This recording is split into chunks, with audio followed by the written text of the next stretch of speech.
His name is Tariq Wardle. His mom went to the graveyard to visit her grandmother's grave.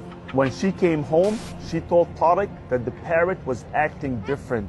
He instantly remembered the hadith of the Prophet ﷺ when he said, when the kuffar are put in their graves, everything can hear their screams and their shouts except al-thaqalain, al-ins wal-jinn.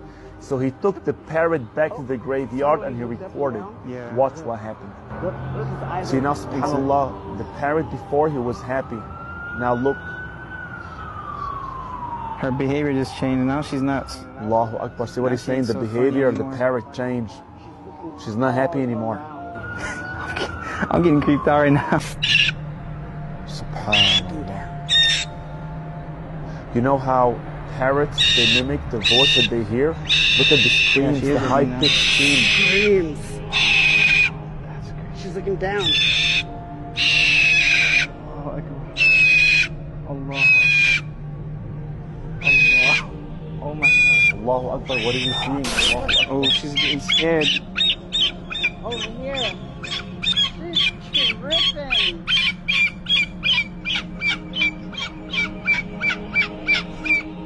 Share this video, my brothers and sisters.